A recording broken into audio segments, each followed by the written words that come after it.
Welcome back to another episode of Clear the Air, the Simply Stogies Podcast after show. I am your host, Tim, and unlike always, where I normally bring both of the hosts back from your favorite cigar podcast, Simply Stogies Podcast, back to the microphones, this time I'm only going to bring back one, and that's James, because Nick is on a very special assignment. It's called a vacation. And he deserves it because he's a super hard worker. So James, he's with me here today, and we're going to make this episode work. So James, welcome back. How you doing? And what the hell are you smoking?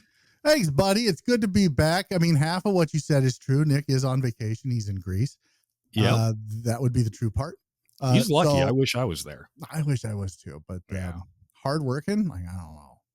I don't know. That might be a bridge too far. And I'd be worried, but he doesn't listen to these, so it's fine.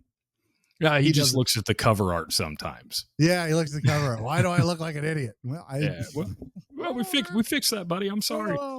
Yeah, I am smoking. Thanks for asking, buddy, because you did, and I'll ask what you're smoking when I'm done. I'm smoking because this episode's about what? It's about Maali. Maali, from Patina Cigars, one of my favorite people on the planet. And I'm smoking the like I was in the episode. The Patina Oro De Nicaragua, which is just absolutely fantastic. You can go to simplystogies.com and check out what I gave this. It is in the high nines. It is a very, very good cigar. We're still working on the top 10. It's only September. We're working on it. We're working hard, trying to get out reviews for you folks. So we'll see, but this is probably going to be in that top 10, maybe in the top 5. Well, I mean, it's got to be in there somewhere. I mean, you did tell Mo it was an amazing cigar. I've had it. I actually do enjoy that cigar as well. So, I mean, if you tell Mo, hey, you're definitely going to be in our top 10, it might even be in the top 5. Now top you kind of, I don't know. We'll see. Yeah. There's still a lot of cigars, like as you can see here on the giant humidor behind me. I've got a ton of stuff to go through. Still to smoke. A new one should have been out yesterday, but I'm waiting on a response from the cigar company. So we'll see. I had some questions about the blend and whatnot, but you can go to simplystogies.com, check out all of the latest and greatest reviews. And while you're there, look, you want to support a small podcast, click that LE Club. Top right, $10 a month, $100 a year. That's the minimum bar of entry. And not only are you going to, feel good about yourself because it's like charity, right? Like, oh, I feel sorry for these assholes. But it's also you're supporting a small podcast, and you'll get access to our After Dark, our once a month live show. It's our only 2-cigar show. It's our only live show. It's first Friday of every month. It's the middle of September, so beginning of October will be the next one. You can jump on and say hi and talk with us. It's pretty much no holds barred. It's a good time. It's a good time. So check that out as well as all the reviews. Simplystogies.com. And you better act fast because here shortly after this episode airs, I've got to send out the email invite to the After Dark show. So if you want to get on it, go to the website, click the LE Club. Join. Why not? You got to power that humidor behind James somehow. Yeah, it's called my wallet. That's what that's called. It's called my wallet. Yeah, it's good times. Good times. Speaking of good times and paying bills, we should probably pay some bills, don't you think? Sure, why not? Let's do it. All right, let's do it. This episode of Simply Stogies Clear the Air, Simply Stogies Podcast after show, I guess would be the more accurate description of this show, is brought to you in part by Lure Cigars. Lure Cigars, home of the Big Lou. Look at that. That Corojo looks sexy AF. This was the original. This is what put Lure on the map. This was his original release, his first release. You're going to get a flavor profile of leather, baking spices, dried fruit, soft, earthy notes, and dried citrus peel. It is a 6x52 masterpiece. Corojo wrapper, Nicaraguan binder and fillers. Words are hard for me, but the Big Lou. This is it. Like this, I could literally smoke the Big Lou every day if I wanted to. If your B&M doesn't carry Lure Cigars, like number one, you should probably tell them carry Lure Cigars, and number two, just go to lurecigars.com. You can find out where you can purchase that Bigaloo. He's got a list of retailers, both online and B&Ms. Check it out. Lure Cigars. Smoke great cigars and tell tall tales and smoke great cigars. I knew it's one of the, I always fuck that up. Okay. That's one of my favorite Lure cigars. It's my favorite Lure cigar. Yeah, it's not quite number one. No, it means definitely in the top three. Yeah, it's definitely the top three. It's probably my second favorite. But you know what? How do you find what your favorite cigar is, Tim? Well, you know what? It doesn't matter how you find out, because this is how you at home should find out. Go to smallbatchcigar.com, smallbatchcigar.com. They've got all your old favorites. They've got your new favorites. They've got things that you've probably never even heard of. They've got samplers going on. They've got closeouts going on. They've got a showcase right there on the main page. Smallbatchcigar.com. Use code STOGIES at checkout. You're going to get 10% off your purchase. You're going to get a bonus 5% reward points, and it's always free shipping. That ticker will be going across the bottom here any second. Smallbatchcigar.com. Look, we've talked about this before, right? It's almost Christmas time. Your spouse is going to fuck this up, right? You could be like, hey, I really want X cigar, right? And they're going to go, okay. All they heard was cigar. And you're going to end up with, like, I don't know, Black and Milds who knows? Who knows what you're going to end up with, but end up with what you want. Go to smallbatchcigar.com. Use coupon code STOGIES, 10% off your purchase, plus an additional 5% reward points. Use those reward points in December, November. Use them now. Go buy, get 10% off, get reward points, get the extra bonus 5% reward points, always free shipping. Go back later, buy what you really want after your spouse has fucked it up. Smallbatchcigar.com. Aficionados know, enthusiasts know, and now you know. Smallbatchcigar.com. Look at there. And smallbatchcigar.com is where I picked up the Patina sampler for this episode. I think it's, if I remember correctly, the bronze to gold sampler. I think that sounds right. They actually, if you go right now, they've got a lot of samplers up there. They do. Yeah, they do. Like, there's a ton of stuff. Like, that's what the great thing about smallbatchcigar.com, right? Like, look, we all know that when you go online to buy, like, it's hard to find someone where you're going to get one or two cigars just to try them out. Because, look, you may not be a box purchaser right off the bat. You might want to try before you buy. Just smoke the one or smoke the two. Guess what? They've got the samplers for you. They got you covered. Smallbatchcigar.com has you covered. And it's such a great way to kind of stay up on the latest and greatest in the cigar industry. There's always new stuff coming out. There's always all kinds of stuff going on in the industry, around the industry. And like I've said it before, that's how I stay on top of things, is just kind of watching smallbatchcigar.com. They got a lot of great stuff. And I know you asked right before we got into paying the bills, but what am I smoking? This is the Patina Connecticut. Ooh, I'll tell you, listening to this episode with Maali of Patina Cigars and the conversations between you and Mo and Nick and, you know, the trifecta of goodness that we all like to listen to. Again, more fluff. You know, you and Mo kind of talked about how you can kind of judge a brand by their Connecticut. That's kind of fun. And I kind of found that interesting. Well, and that's why I chose the Connecticut for this episode. So here's the thing with the Connecticut. If you listen closely to what I say here, you might catch it again October 1st on the episode of Simply Stogies, because this was discussed with our next guest. Here's the thing with Connecticut's, my friend. Not everyone likes a Connecticut, and I understand that. Oh, it's medium or it's mild. I want something medium plus, maybe full. That's kind of what I was thinking. Yeah, that's what I was kind of thinking. The American palate was that medium to medium. That was not full. An American accent. So you know, I have a real problem with the American palate for the most part. I really do. But here's what I'm going to say about Connecticut's, right? Connecticut's are hard to get right, easy to fuck up. Now, what I mean by that is this: if you go too light with a Connecticut, What happens is it's boring and it tastes like cardboard, and there's not enough there to keep you interested, and you end up wanting to put it down to smoke something else that's more interesting. That's Especially, typically my experience. yeah, especially if you're a grizzled aficionado and you're not, you know, a newer cigar smoker. Even newer cigar smokers will get bored.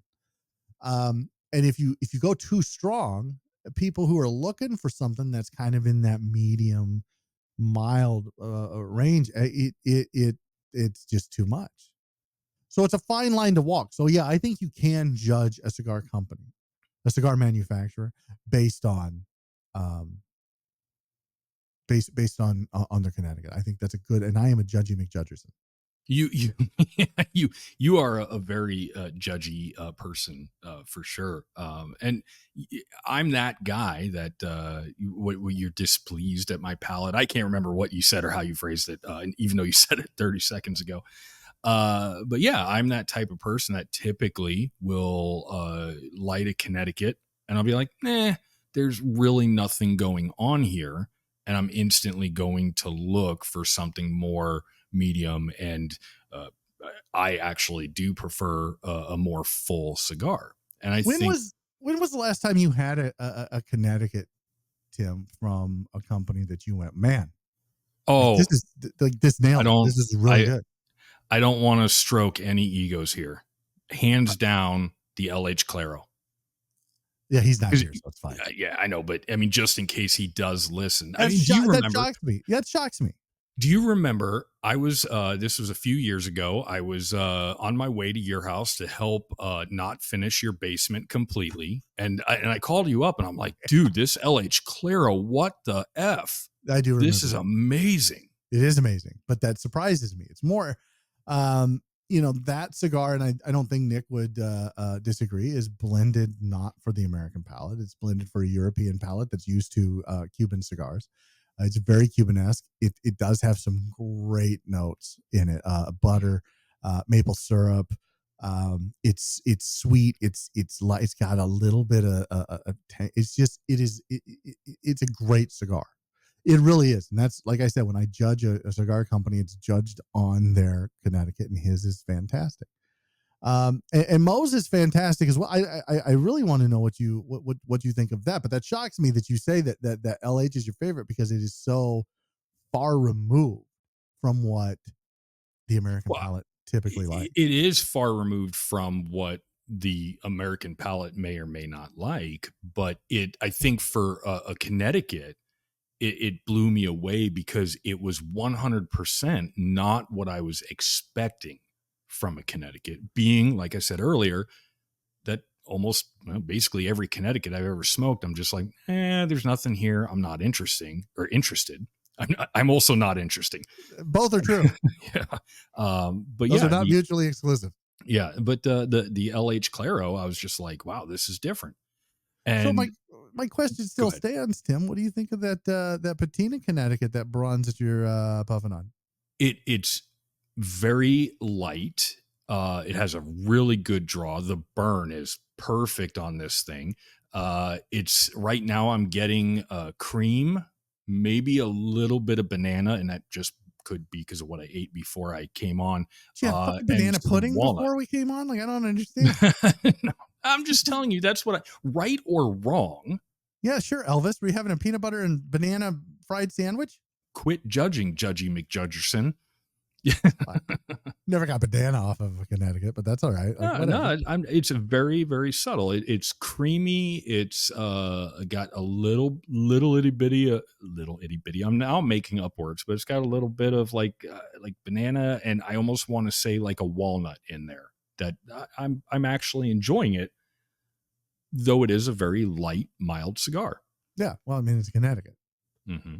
It's definitely in the medium range, I would say. I don't know if I would put that in the mild. Here's the thing about the bronze, is that I like, this was the cigar that really turned me on to Patina. This was a cigar where I was like, oh wow, like boutique can be great. I had heard lots of people talk about different boutique companies when I first got into cigars, which I've said before, I was spoiled. Most folks You when were, they get in, most folks when they get into cigars, they go the route that you did, which is your well, I online mean, retailer specials, your 40 cigars for $50 kind of deal, like humidor fillers.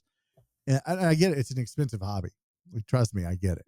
But the thing is I didn't go that route. I was told, boutique is best. This is what you should smoke. This is what you should try. And Patina was very high on that list of brands to try when I first got into this 6 years ago, 7 years ago. yeah, I And was gonna say Patina probably would have been around maybe a year before you got into the hobby. yeah, it was really close. But here's the thing about Mo, and this is why I love Mo so much, is that he's in the community. He's part of the community. He was like Lou. We talk about lure cigars a lot. We do. Right. And we talk about lure cigars a lot because it's fun to know somebody and be friends with somebody before they kind of go into the industry. Excuse me. And Mo is the same way. Mo was in the community first. He was a cigar smoker first and a manufacturer second. So it's the very same kind of experience that Lou has, where there's this passion beforehand, and it's not just about making money. And it's not just about, the business. It is, I really have a passion for this, and I think I can make a go of it. And, when you listen to Mo's story, which we didn't talk about in this episode, but you can go back and you can listen to my first conversation with him a couple of years ago on the show. And Mo talked about this. It was if I remember right, it was for the podcast Sultans of Smoke, where he made a cigar just for the Sultans of Smoke. And they were like, well, this is really good. And then he was like, oh, okay. Like, maybe I should. And like, people were like, yeah, this, like, where can I buy this? So it's a great story. It's a great start. And he's such a good guy. And he's got such a great palate. His Sumatra's fantastic. The Maduro's good. But the like I said, the Connecticut's that first Connecticut where I was like, yeah, this is awesome. But this Oro De Nicaragua this year, which he's got such a great story about the name and all, it's just Mo's doing great things. And I'm trying to think, because when we've been going to the PCA Trade show since 2001 or 2021. Yeah. Dyslexia, whatever. It's all right. It's all good. Yeah, it's all good. And the first, I believe, 2 years, I kind of followed you around like a donkey to Shrek or however. Yeah, I was Shrek. You were donkey. Yeah. Yeah. And it's almost such a blur at that time because we were just running 1,000 miles a minute, and you get to sit down and talk to these people at the trade show and establish the relationships. And I'm kind of like, okay, I'm setting up the equipment. I'm going to hit the record button. I'm starting to think, what's next? Where are we going? What are we doing? And as I was listening to you guys talk and about the PCA trade show, I was actually kind of mesmerized to sit back and look at year one of the PCA trade show and talking to people, and then year two, and then year three, and year four, and see how you've built friendships and relationships with not only Mo, but a lot of other manufacturers in the industry as well. Yeah. But yeah. Okay, some friendships are better than others. No, it's not that. I'll be honest, it's a little embarrassing. Because I do fanboy over some folks. Like, everyone knows I'm a huge Castagli fan, right? So the first time I met Jeremy, I fanboyed a little bit. I kind of calmed down. But I still fanboy. Just because I do a podcast and I do this media thing, it doesn't mean that I don't. Like, it's fun for me still. If it wasn't fun for me, if I wasn't fanboying a little bit, I wouldn't do it. But I mean, I would consider Mo. Mo's one of those guys, like, when you walk into the booth, like, I'll just give everybody a little behind the scenes. Well, I walked into the booth this last year with Randall as my cameraman. Randy and Mo, they don't work in the same industry like the day job Mo used to have, right? We talk about, extensively in the first interview with him a couple of years ago. It's not the same industry, but they're adjacent to one another. And so they deal with the same people. So they got along great the first time they met a few years ago at the trade show, where like they're talking about people they know and like this and that and the other. And so it's always fun. Like now, like and Mo's such a good dude. He remembers us, right? It's not, a lot of guys still don't know who the hell we are, but Mo knows who we are. And I'm very flattered by that and appreciative of that. And we walked into the booth this year, and of course, I'm growing the hair out, the locks of love. And you're looking for another film career? Yeah, it might be. Might be. And he Mo's like, what are you doing with the locks of love here, buddy? And he's like playing with my hair. I'm like, what are you doing? Like, leave my hair alone. He's like, it looks good. I'm like, uh-huh. And Randy's like, oh, he needs to cut that shit. Like, tell him to cut it. Mo's like, no. He's like, keep it. So yeah, Mo's a friend. He likes to kind of bust my chops, but when Randy starts to do, he's like, nah, fuck you. He looks good. Like, shut the fuck up. So yeah, Mo's a good dude. Mo is a friend. And I do consider myself lucky to be able to consider a lot of the folks in the industry a friend. But Mo's one of those guys where if I needed him to come on and be a guest or like guest host or whatever, he'd do it in a second. Yeah. Well, and I let him do it. And I would trust him to do it. Like if Tim ever's like, fuck you, I'm out. I'm going to be like, hey, Mo, you want to do a podcast? Well, and he would probably be 1,000 times better than what I do on this episode and everything else we do. I think I'm just here at this point because I'm just, I don't know. I'm like that menthol cigarette that it's just like, I don't really want it. I don't want it.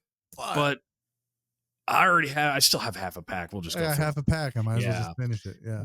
No, and we actually did talk for a quick minute about seeing if we could get Mo on this episode, but we did. I didn't. We knew Nick was going to be out of country, so we talked about it. It's a little hard to talk about somebody behind their back when they're here.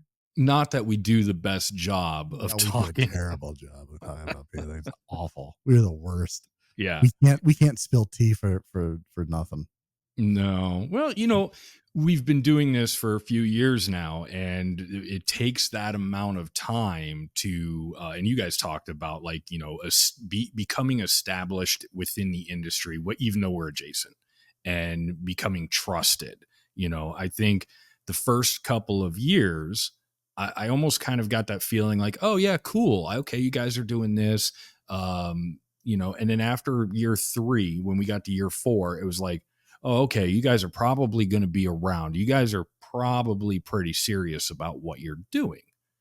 And so I don't know if you feel it, but I kind of feel that shift in that relationship between us and them. Other people. Yeah, us and them. Yeah. Terrible way to put that. Yeah, well, I was trying to avoid it. Yeah, I don't. It's still a weird thing for me to talk about. It is a little embarrassing, like I said, when you were friends with these guys and you still you fanboy, and you try to approach everything from this non-biased point of view. And when we do the reviews, like this was a non-biased review of this Oro De Nicaragua. I hadn't talked to Mo since the trade show before, and this came out before the trade show, and he talked about the reasons why he did that in this last episode. And when I saw him, I was like, dude, this is the best cigar I've smoked all year. Now, this was what, March of this last year? So I was going to say end of March, beginning April, somewhere. So only been a couple months. I was like, dude, this is the best cigar I've smoked all year. He's like, wow, thank you. And I meant it. It's not hyperbole. I'm not saying stuff to just blow smoke up anyone's ass, pun intended. It's just, I do kind of, I'm very open with these guys and very honest and very transparent about what we do. And for the longest time, Tim, we didn't take sponsorships or ads on the show. Right. And now I'm a whore. Well, you got to at some point in time, it's fun. It's a hobby, but at some point in time, you're like, hey, it's kind of draining me here. And it's not just like the cigars that are expensive, because we all buy our own cigars, right? Like I don't use the show's funds to buy cigars. I use what we make to like put it back into the show and pay for Airbnbs for the trade show and badges, and there's a lot like the website, and There like is. the list goes on. The list goes on and on and on. And I still haven't paid myself back. And then once I get myself paid back, we got to get Tim paid back. Once we get Tim paid back, we got to get Randy paid back. And we have people to pay back. Right? This is a process, folks. It's a process. We had 5 We years. got investors who have made horrible decisions. We make horrible life choices. Yeah. And horrible financial decisions. But we do. We have people we got to pay back. We've got things that we want to we need to do with this, and we have it's a labor of love. And so in that regard, the podcast is a labor of love, just like Patina is a labor of love for Mo, or Lure is a labor of love for Lou. And so Mm-hmm. I feel like that's where I can really connect with some folks, and I have some great friendships across the industry. And we are starting to get some recognitions. You know, when we were in Denver, Enrique Sanchez from 1502, he hasn't even been on the podcast yet.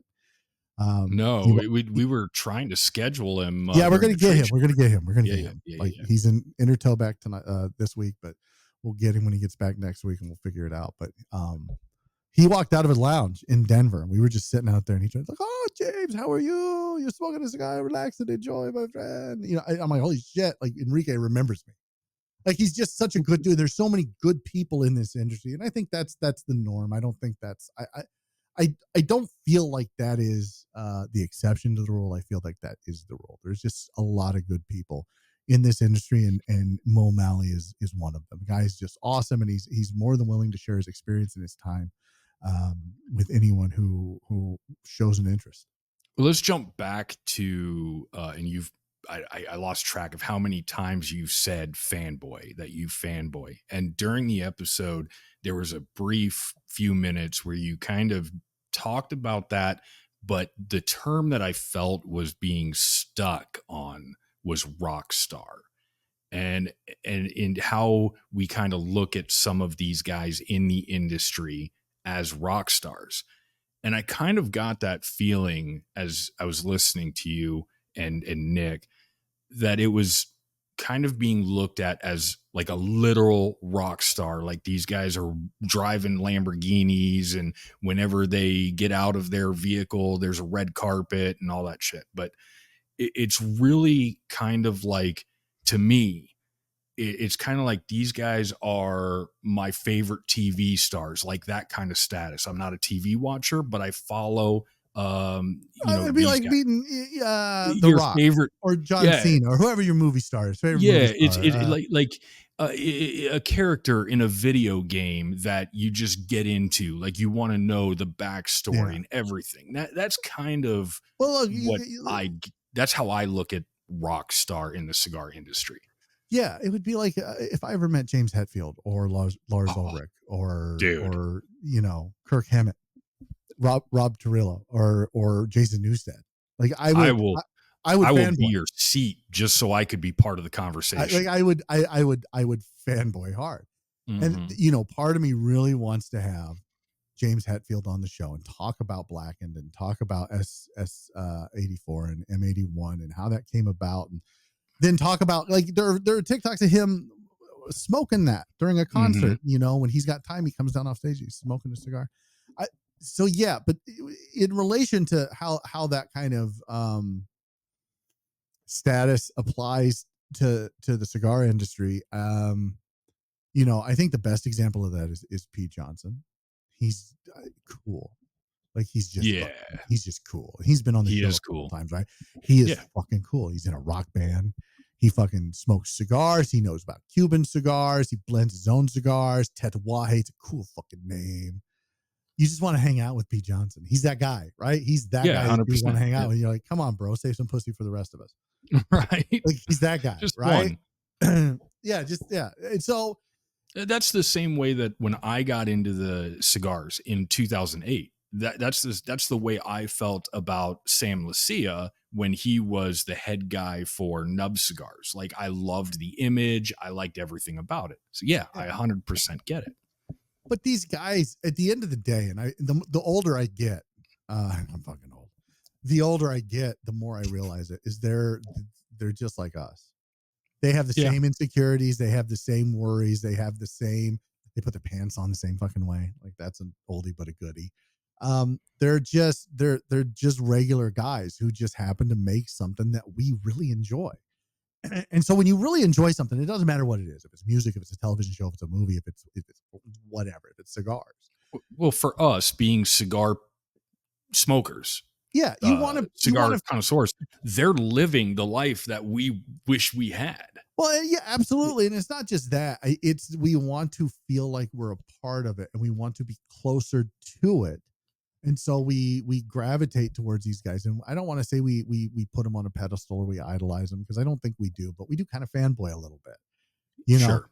Like how many people would love to tell Steve Saka, like, I love your cigar, like, thanks a lot, or, I hate your cigars. Like, there's those too. And it's still a fanboy. It's just on the other side.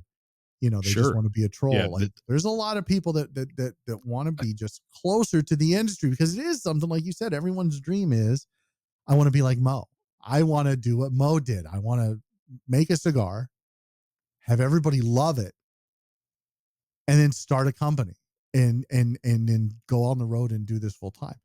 Lou, who wouldn't want to be Lou, where, you start a company and people, you blend a cigar, people love it. Like, it's like, holy shit. Like, people want that. They want to just be a part of it. They want to be in the industry because it is kind of cool. And it's a status symbol. I mean, we literally burn money. We've talked about that before. So yeah, Mo is a rock star in his own right. He is cool. Like, Mo is one of those guys where he was super chill. Yeah, like, I mean, you could just sit there and watch him. And I liked how you and Nick both were asking Mo questions, and it actually invoked thought, and he put thought into answering that question. And I felt like his goal was to give the best, most sincere answer to your question that he possibly could at that time. There are some folks in the industry that won't do that. Yeah, true. I'm not pointing fingers. I'm not throwing anyone under the bus. It's just not their strong suit. There are guys in the industry who have obviously had media training, right? Like, yeah. And you and I both know what media training is. Like, I work. I know what it looks like. I've gotten media training. I've had to be on television before. I've had to be on the radio before and be a spokesperson for whatever company I was with. So it's not, media training is just something that you get, and you either grab it, you like, oh yeah, I get this. Like, I understand what this is. I'm like, easy peasy. Or you're like, I don't like this at all. I don't want to be right. Yeah. You can take the training but it takes practice for a lot of people. I mean, there's some people that can just pick it up and go with it. But I mean, for me, I would have to practice it every single day. You practice it. You practice it like every other week now. Yeah, so well, you're getting there. Yeah. You're getting there. You're doing all right. About Tim. 5 more years. Yeah. You're doing all right. You got a couple podcasts. Like, you do this like weekly. You do this a couple times a week. Yeah. So you're good. But here's my thing though, is that I'm not talking to somebody, whether it's this or another podcast that I do. I'm not talking to somebody that I'm fanboying over. Or somebody that up to be. No, I mean, it's not. Do you know how fucking freaked out I was the first time I talked to Pete Johnson? Like, since we're talking about Pete, the first time I talked to Mo, I was freaked out. Because I'm like, here's the thing about Mo. Mo is a podcaster. Mo's a normal guy. He had a normal job, did a normal thing. And then he hit on this blend that everyone loved. And he started this company. And it's taken off. And he's doing some really great things. Ian from Dapper. I was nervous. I'm nervous when I talk to literally anybody from the industry. It's gotten better over the years. I remember the first couple of years, I was like, I don't know how the hell you're doing it, because I can just tell, I can see it in your face. Like, do you have some time for me? Can I get and now you're just like, hey, you got some time? I can interview you real quick, 15, 20 minutes. I'll be in, I'll be out. I got you, buddy. Same as last time. I'm kind of a big deal now. Like, do you not know who I am? Like, you want to come on my podcast? I have a podcast. Because like, not everybody has a fucking podcast. Yeah, 2 years ago, I fanboyed over you. It's time for you to fanboy over me. Let's go. Yeah, do you not know who I am, motherfucker? No, like, that's not a thing. That's never a thing. It's just not a thing. And most of these guys in the industry are like Mo. They're just super chill. They're super cool. They just want to get. There's not a lot of places for these guys to market. They know that, and so Right. podcasts and websites and things of that kind of ilk. They know that we're going to give them time. Because for us, it's not just content. Like, we're not content creators in the traditional sense of what a content creator is. We're not going out and making skits or doing funny things on TikToks or We've talked about it, but we never follow through.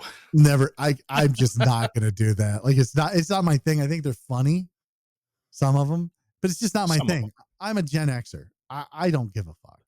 Like, that's the big thing. Like, I don't give a fuck.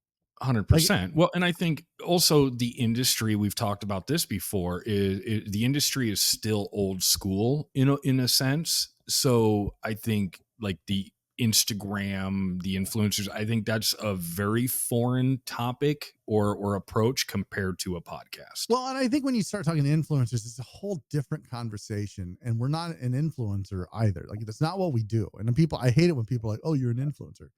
No, I'm a podcaster. I'm an interviewer. That is essentially what we do, is we interview people, right? And then we have the after show where we talk about it. We talk about the interview. We talk about all of this, the things around that interview. And it's not, yes, we're creating content, but we're not creating that kind of content. We're the Barbara fucking Walters of fucking, but like on such a super low level. Like, we're like Barbara Walters from fucking Wish. That's yeah, what I mean, we are. I think our interviews and what we do is, hey, we want to know more. We want to give the listeners or the viewers more, but we keep everything kind of lighthearted and friendly. It's not serious. And that's Yeah, what really, you're going to hear this next week, the 1st of October with the guest, and I'll tell you who the guest is at the end of the show. But you're going to hear that is that this is not, it's not serious. We're smoking cigars, people. It's cigars. We're not fucking building bombs. We're not saving the world. It's cigars. And so at the end of the day, why do we take it so seriously?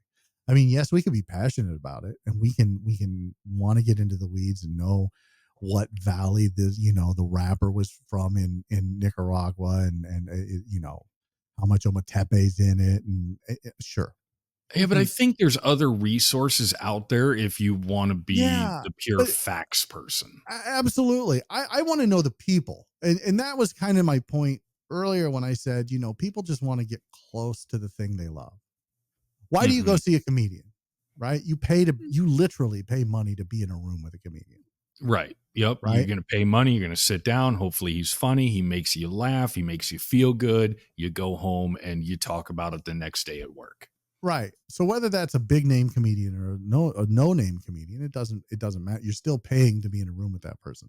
Mm-hmm. And you just want to be closer to that kind of creative force. And all of these folks in this industry, in the cigar industry, all of these manufacturers, the blenders, the principals, like they're all these creators, and they have this driving force, and it kind of pulls people in. And if you like Patina, you're like, I want to know what Mo's doing. Oh, he has a podcast, The Sultans of Smoke. I'm going to go listen to that.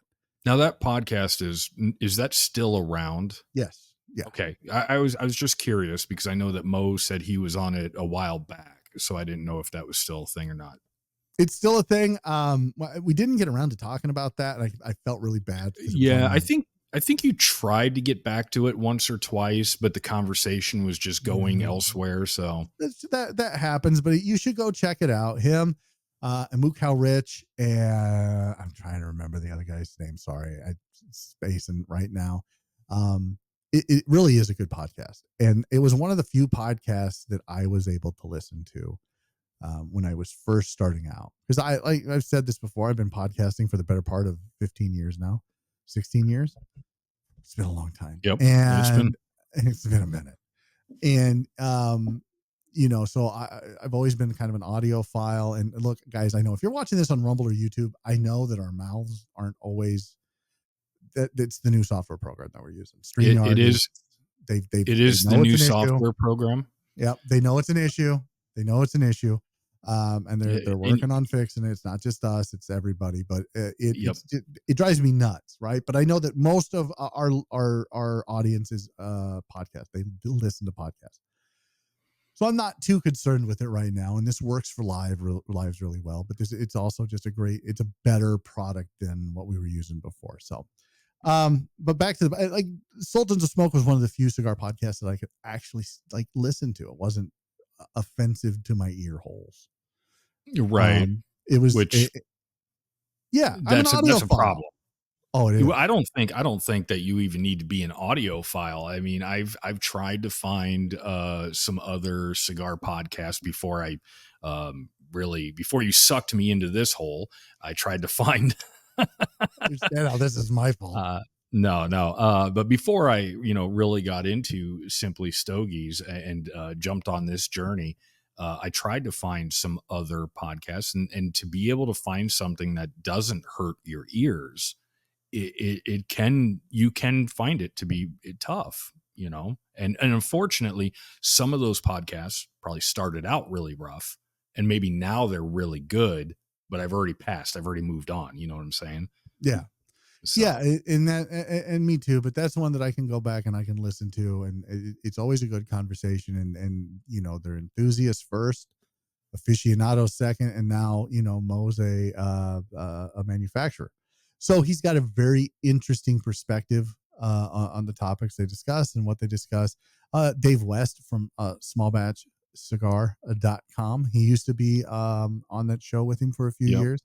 And so there's just people in and around the industry that have done that. And so for Mo to have that, there's a feather in his cap, and to be able to keep it look, it's not easy getting a podcast to stick around for more than 7 episodes. I've never told anybody this, listen to the words that are coming out of my mouth now.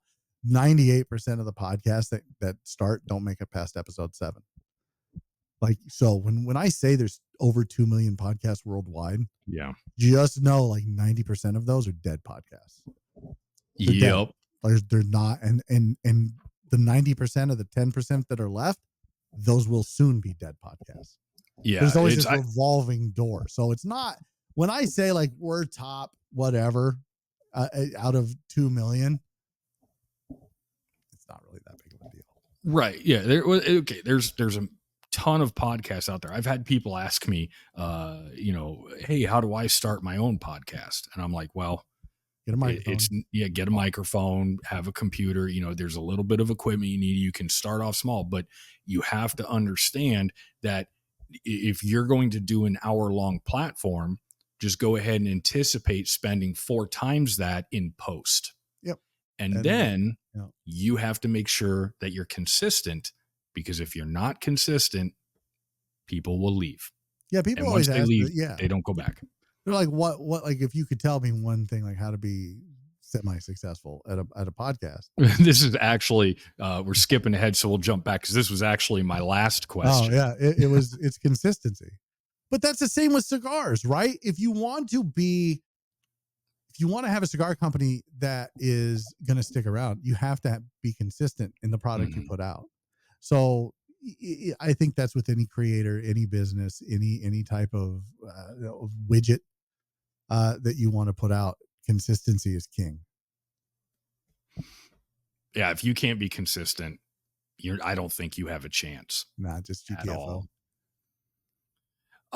That actually triggered a thought, and I think it has to go back to Patina being one of the manufacturers that doesn't have a minimum purchase order, because the two of you kind of talked a little bit about kind of the business and orders and brick and mortars, and you even said actually I can't even do it. I'm gonna do it. Doesn't matter. I was gonna plug Smoldering Cigar in Livermore, Iowa, because you were talking about small nice, I almost said hashtag lounges. Not a sponsor.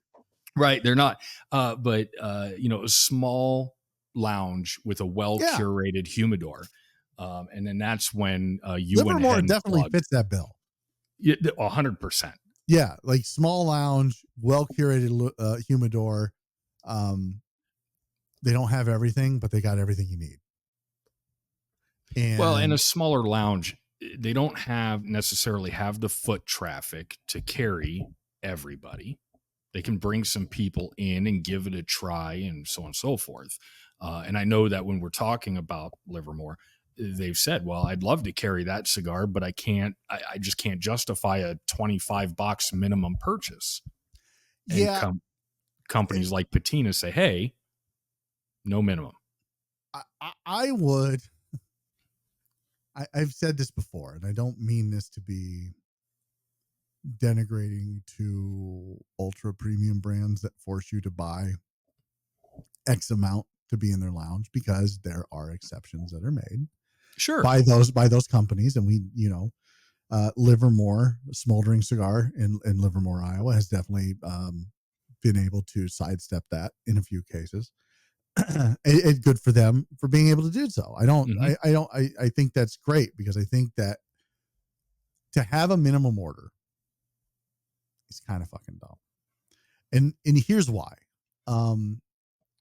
You leave more money on the table than you should. And it's easy to justify it when everyone's making money hand over fist, right? And I'm not going to mention names, right? But if you're making money hand over fist, and it doesn't, you're basically printing money. You're a cigar manufacturer and you're able to print money. Good for you. But you're still leaving money on the table when you're like, if you can't afford the minimum order, I don't want to be in your shop. The lifeblood of middle America, not flyover country. And if you think middle America's flyover country, fuck you for saying that. The lifeblood of middle America are mom and pop shops. Right. And the lifeblood of the cigar industry are mom and pop shops. Yes, you can sell at your large online retailers, and that's great. Smallbatchcigar.com has everything you need, and there's nothing wrong with that. But when you want a place to smoke in the winter, especially here in middle America where it gets fucking cold, you've got to support your mom and pop shops. And if you walk into a mom and pop shop and they don't have X brand, whatever that brand is, but that's what you were really in the mood for, you kind of get a little disappointed. Right. And so if that brand's like, we're just not going to sell to you because it's because you have, you can't afford the minimum order. Like, fuck you. What are you doing? And that's why I really like boutique brands, because boutique brands, for the most part, don't have a minimum order. They want their cigars in the hands of as many people as possible. And I don't care if you're Davidoff, Padron, Arturo Fuente, Plasencia, like the list goes on, right? Why do you have a minimum order? I just don't understand. I will never understand that. There are ways like look, if you if you're only gonna if you're gonna say, hey, yeah, we'll let you buy one box and you get 30, 40, 50 mom and pop shops to order one box, you're not making as much money. I mean, because of all the boxes and shipping and everything like that. I mean, if you want to make sure that your product's not sold where vape and cigarettes and hookah are sold, I get that. And in fact, I'm on board with that, because we want to make sure that cigars are separated from the rest of the tobacco products, right? Because this is a premium hand-rolled product. No additives. Like, everyone listening knows the spiel.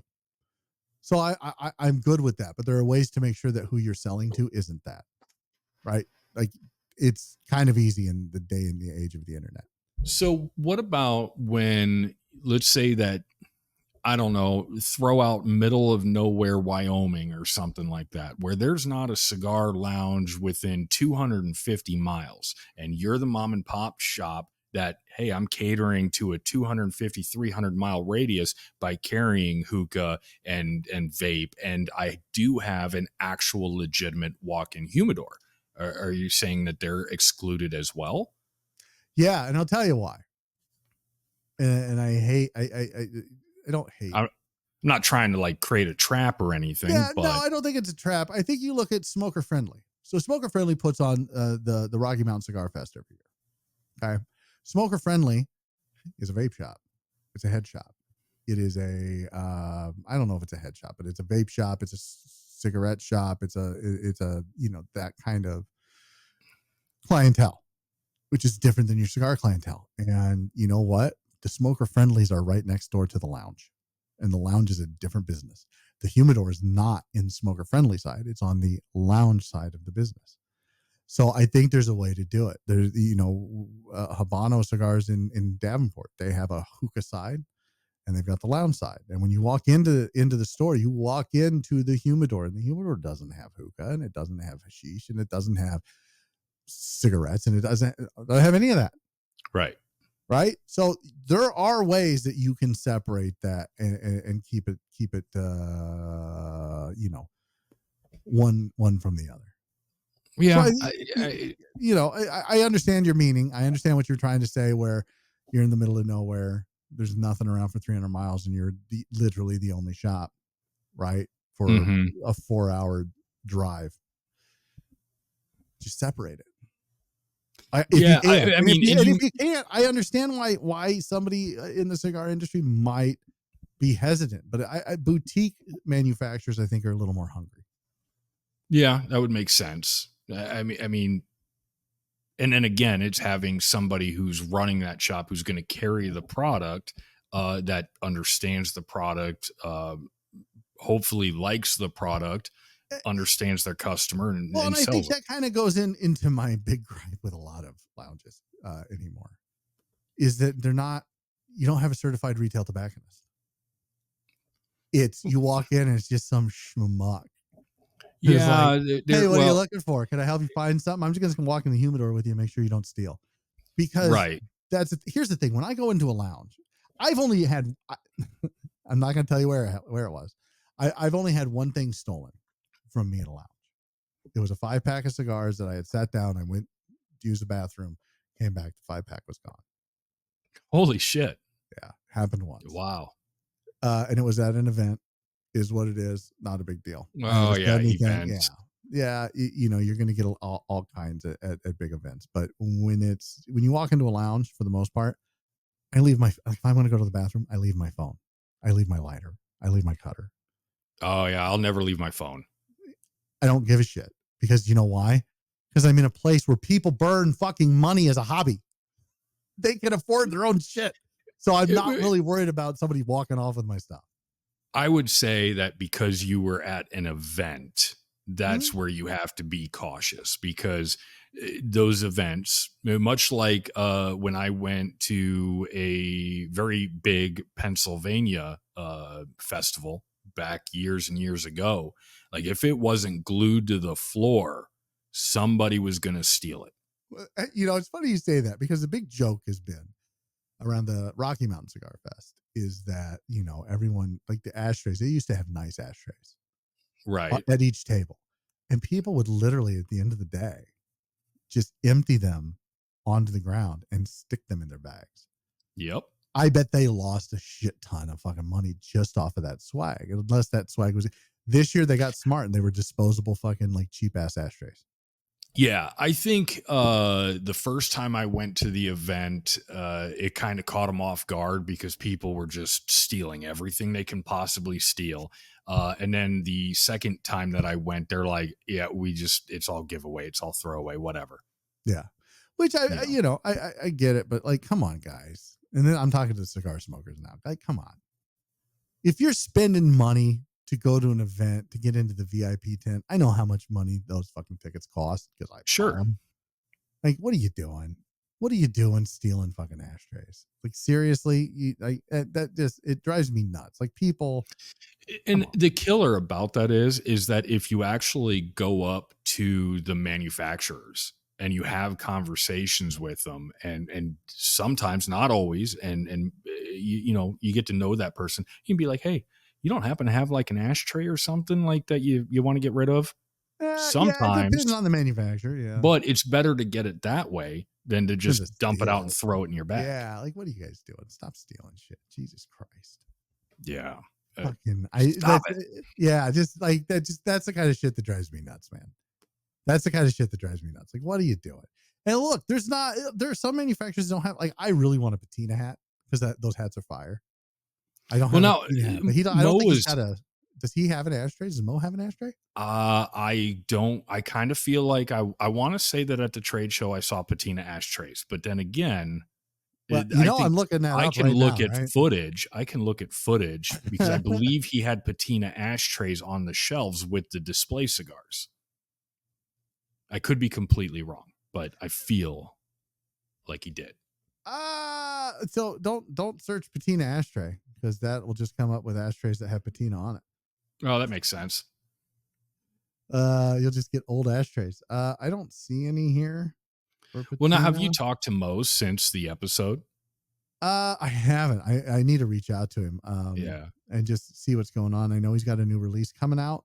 It's the anniversary blend in a different Vitola.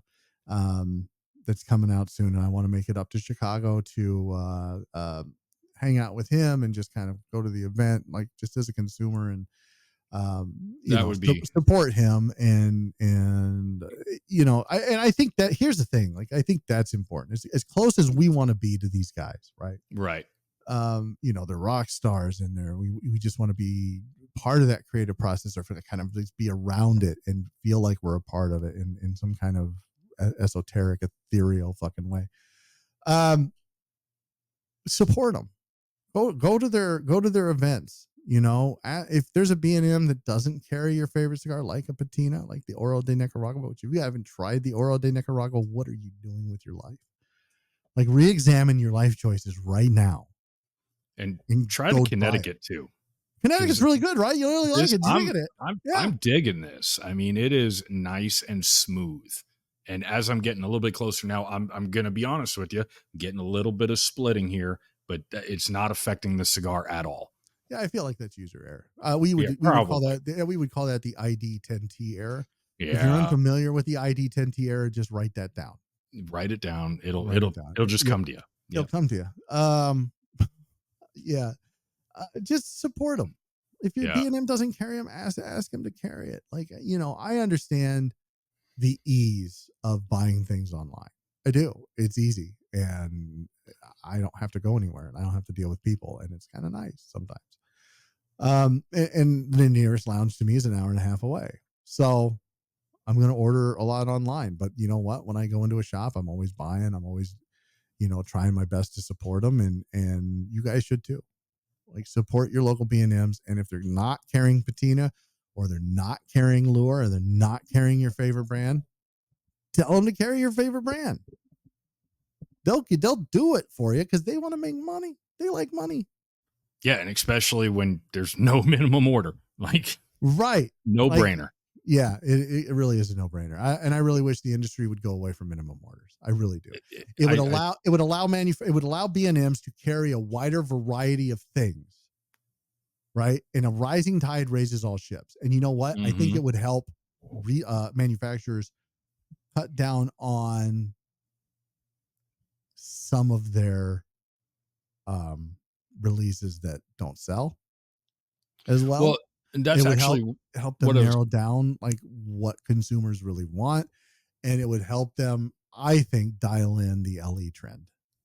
Well, and that's actually a good point that I can bring up is when Mo was talking about, the logistics of the business, and, you have this cigar that comes in 5 different Vitolas, and he's like, well, these 3 Vitolas don't sell as fast or as well as these other 2. So making sure that he has enough inventory of the right Vitolas. So if that's the case, then yeah, you're a lounge, bring in, maybe the Robusto, damn it. And the Toro, what I was trying to say. Words is hard. Words is hard. It's like the Potomac. Would you cross the Potomac, Tim? I would get in a wooden boat with a can of Flex Seal as I cross the Potomac. Yeah. No, but that makes it easy for the lounge to say, it does. I'm just going to carry these 2 boxes, these 2 Vitolas, because I can sell those. Well, and as somebody who had a career in inventory management is a very, very difficult thing to do. And especially when you're dealing with third-party logistics and getting things in out of country and dealing with a factory who may not understand deadlines. It just depends, and everyone's different. And Mo works with Naxa, and they're pretty professional. They know what they're doing. But it's still, you got to get everything from Nicaragua to the U.S. through customs, right? Sometimes sometimes things just don't work out the way you want. And it's not always the postal service's fault. The postal service is involved in this case. But yeah, it's not always the manufacturer's fault, right? It's sometimes that's on customs, sometimes that's on shippers. There's a whole just litany of things that can affect that. So inventory management, I feel like it would help. Again, you have B&Ms who are able to diversify because they're not having to spend X amount on one brand, or they put a brand behind a paywall. Like, in order for you to have access to brand X, you've got to buy this much of brand Y and sell Z amount of brand Y, and then you can have access to brand X. So why do you think that is? Why would a company do that? Is it just to say, hey, okay, so we only have X amount of this product, and to be one of the few that has access to this product? Let me ask you a question, Tim. Okay. If you had a product that was, let's just say, above average. I'm not saying great. I'm just saying above average. Like, it's good, but it's above average. Yeah. And you wanted to sell that, all right, but it costs you a lot of money to make it, but everybody wants it. How do you get more people to want it? You put it behind a paywall. You make it even more rare and more exclusive, and then people will pay exorbitant amounts of money for it because people are sheep. Yeah, I get the ideology behind it. Okay. All right. Well, but I guess I'm just not one that falls for it. Like, I mean, I'm really? just going to, I am. I 100%. Yeah, no, I know you are. Yeah. I have a fucking sheep. I want the philosophy thing. Go ahead. I want the exclusive thing. I want the toy. I want to look at you, Tim. Like, this is, how many times have I used the when you're sitting at a cigar lounge, Tim, and someone's got a better cigar than you, I want to have the better cigar. I want to be able to go, hey, Tim, look what I'm smoking. Why aren't you smoking this? Yeah, see, I don't care what you're smoking as long as you're smoking a cigar. I'm going to smoke my cigar because that's what I like. If in my mind, if you're going to tell me that the only way I can get this cigar is if I buy all this other stuff, and maybe I've had one or two of them and I'm like, they're not even that great. I said above average. Okay, maybe they're above average. But so how am I? So I have to buy this, and am I supposed to expect that this thing is really better than above average? Well, yeah, and I'll tell you why. So this thing that we do, smoking cigars, it's all experiential, right? Mm-hmm. It's all subjective. And so we had, in a group that I was in a long time ago in a galaxy far, far away, we ran this little experiment where we chose 5 cigars from our past, which meant usually, those $50 humidor filler deals, right? Mm-hmm. Or cigars stuff that you need to get rid of right now. Yeah, like mainstream stuff, like legacy brand kind of stuff. And we would take the bands off and we sent them to somebody, and then they sent us 5 from their past, and we had sent a couple of each. So you'd sent 10 cigars, so you got 2 of each without the band, and they would smoke them, and then they would tell you what they thought of them, and then you would tell them what that cigar was. It was a great thing to do for a month, right? When you're in a group of people, cigar smokers, you try to find creative ways to spur interest in conversation. This was a great one. I'll never forget. I had sent someone a cigar from my past, and I took the band off, and I was like, try this, this one, I had them all numbered, 1 1 2 2 3 3 4 4 5 5. Try one in the morning with a cup of coffee, it'll set you straight. Okay. Right? And he did, and he came up with these tasting notes. He was telling me all this stuff. He's like, this was a really great cigar. This was such a great experience. I really loved this. These are the notes that I got from it. And he was excited about what it was. He was like, please, as I light my cigar with this sonic pump, which is the coolest. Oh, that's ever. The best thing ever. It's just fucking huge. It is a fucking handful. Which I is what brought this what guy home and I she told said. the wife, sorry, not sorry. Yeah, I sorry, not sorry. Yeah. Yeah, So big gonna go shout out to freaking Shauna sweat and some Brian at pipe. Smoldering in Livermore. So Yeah. he was super excited about this. He wanted to know what it was, and I go, "It was a Monte Cristo White Series." And he goes, "Shut the fuck up." Isn't I that know. funny? Look, when the band's not on it, you have a better experience. I would agree with that. You That's one just of the do. things that I actually didn't realize until the last 2 times that I went up north. And I told Brian, he's like, "You need a cigar?" I'm like, "Yeah, just get me a cigar." And he would pick something out for me. I almost wish he'd just take the band off and say, "Tell me what you think."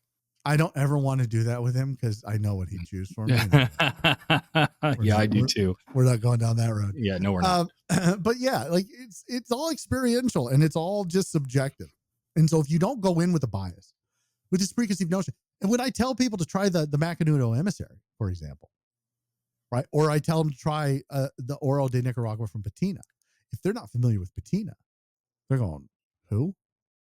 Like, why do I want to try that? And I'm like, because it's amazing. That's why. The Macanudo Emissary shocked the hell out of me. Yeah, I think it shocked the hell out of the entire team. Such a great cigar. You know, when was the last time any of us smoked a Macanudo? It had probably 10, 15 years ago. 2008 to 2010, maybe. Yeah. Yeah. It's just not, it's just, and it's not it's not meant to be a negative towards Macanudo. It's just that Macanudo is typically something new cigar smokers gravitate towards because it's not offensive. And there's nothing wrong with being not offensive. It's a great way to not get canceled. Yeah, you're not wrong. So yeah, I like, you know, it's just all subjective. It's all like, just don't take your personal biases into it, and I think you'll have a much better time with cigars.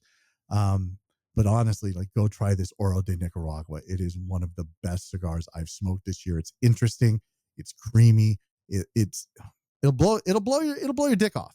Well, you'll have to reach down, pick your dick up off the floor, and put it back on. That's actually why I probably would shy away from it, because that seems like a lot of work. But no, you did a review on the Oro de Nicaragua, and it rated, I believe, a 9.7, which is one of the highest scores. It's the highest score I've ever given. I've personally, yeah. I think maybe, do we have a 9.8 out there somewhere? I don't, you know what, whatever Randy does is what Randy does. And I don't, yeah. And I was just going to ask you, like, you know, smoking that cigar and just being like completely blown away, you know, having to realize that now you have to pick your dick up off the floor and put it back on. Like, you know, you were kind of starting to do it for me, but I was just going to say, like, what made that cigar stand out in such a high standard for you this year while you smoked it, while you reviewed it? Here's the thing. It was early on in the year, and, you know, we had just got done doing the top 10 and going through all of the cigars from last year that we smoked and what was good and where everything kind of landed. And I had kind of taken a break from doing reviews for the first month or two from the beginning of this year, just because I was kind of burned out. Right. Because you were doing 2 a week at that time or something like that. It was crazy. Yeah, it bit me in the ass because I'm doing 2 a week again now. Oh. Like, I'm just trying to get through. There's so many to get through to get a really nice baseline of what's come out this year and what's in that top 10% and what's not. And so it was one of the first cigars that I had reviewed this year. And out of all of the new cigars that I had smoked up to that point, it was the most interesting. I was never bored. I'm still never bored smoking it. I love this cigar. I have started to slow smoke it, if you know what I mean. Like, because I have, I think, maybe 8 left in the box, and I'm just trying to, like, stretch that out to the end of the year. So this has become like almost like a celebratory cigar for me. It's not overly expensive. It's not ultra premium, but it punches way above its price point. And when you can punch above your price point, like, you're doing something right. Like, you're just doing in today's economy, if you can do that, like, you've got it made. And this one does that. And the flavors are well defined, easy to find. They're complex. You can search for the nuances if you want. It's a very nuanced cigar. If I'm not talking to Tim, I would be able to sit here Honestly, when I sit down and do a review, and if you at home, the audience, try this. Because I know most of us smoke when we're around other people, or we smoke when we're watching a game, or we smoke, like, turn everything off. No music, no TV, nothing, just you and your thoughts, and just really focus on the cigar. You will pick up the nuances. You'll be like, oh shit, am I getting like, salted peanuts and caramel and leather? Is that mushroom? Like, oh my God, this is damp floor. Oh my God, I'm picking up butter or avocado oil if you're bougie. Focus on the cigar. That is, if you want to review a cigar and really understand, that's what you got to do. Retrohale every third or fourth puff. If you can't retrohale, learn to retrohale. Took me a minute to figure it out, but I got it. So if I can do it, anybody can do it. There's YouTube videos out there that'll teach you how to do it, which just kind of blew my mind. But yeah, dude, I couldn't figure it out at first. It's hard because you're not used to like that whole in your mouth. I used to be a cigarette smoker, and retrohale was just pull it into your lungs and blow it out your nose. It's easy. But if you're trying to not inhale it, like it's all just up in this fucking cranium, and like in this cavity, right? And you're like, all right, how do I do this? You just try to get it into your nasal cavity and without inhaling it into your lungs. I couldn't figure it out. And I watched this video, and it was like, I felt like such an asshole at first, because you're like, he's like, just blow most of the smoke out, keep a little bit in, but then just like breathe through your nose as hard as you can. He's like, and just keep doing that, and it'll just get up there. You're like, oh, that's how you do it. And sure enough, like after about 10 tries, I'm like, oh, I don't feel like an idiot anymore. Right. After the first time you blow way too much out your nose and you're just dying, tears just coming down your face. Yeah. Why does it hurt so bad? Yeah. No, the Oro de Nicaragua, it was, I've only had one, and I believe that was on our way home from the trade show, and it was a good cigar. I need to revisit it, and I do have one right here sitting next to me that I will smoke here in the near future. But I think you're absolutely right that, being in the right atmosphere, the right environment, and being able to actually focus on the cigar is going to do it a lot of justice. It is. And honestly, with the amount of money we pay for these, even if it's $7 or $8, why are you not doing that? At least once. If you're buying boxes or 5-packs, why are you not doing it just once? To really understand what the cigar is. Because look, we've all had that experience where we're smoking something and we're with a bunch of friends and like, oh, that was such a great cigar. And then you revisit it like a week later and you're just by yourself and you're like, oh my God, what is this? Like, this is not what I remember. But it's all experiential. You're having a great time with your friends, with your family, whoever it is that you're with. Your team's winning, whatever. And so that becomes part of that cigar experience. And you just remember that. I always used to tell my employees, no one remembers what you sold them, but they remember exactly how you made them feel. Yeah, 100%. What else you got? That's it. That's all I got. What do you got for us? Like, Mo's such a great dude. I'm going to do something I don't think I've ever done before. But before James signs us out of here, I just want to say, Mo, thank you for a great cigar. It was really a pleasure to get to sit in the background while the episode of Simply Stogies was being recorded and get to experience that conversation live. So again, thank you. Yeah, I want to thank Mo as well for taking the time. It's easy for us, especially in this industry, to take for granted that these guys want to sit down with us. They could be doing 100 other things that are probably more profitable for their business, but they take the time, they sit down with us. So thank you, Mo. I appreciate you. I appreciate your friendship. I appreciate your cigars. I appreciate what you're doing. Keep on doing what you're doing, brother, because you're going to make it. Because this Oro De Nicaragua is really good. And you know what? Like I said, I judge a company on their Connecticut and their bronze, their Connecticut. Oh, just get the Churchill. Get the Churchill size. I don't care. I don't care that you don't have time. I don't have time to smoke a Churchill. It's just so big. Make time. It's the first time you've ever heard that. Just smoke a goddamn Churchill. In the Patina bronze, you'd be doing yourself a favor. It's fantastic. And on that terrible disappointment, I'm going to get us out here. Join us October 1st, where our guest will be Dan Thompson from McAuliffe Cigars. We'll be talking about the McAuliffe Red, the new release from McAuliffe. It's a great conversation with Dan. It always is. He's a good friend in the industry as well. He's someone that I look up to.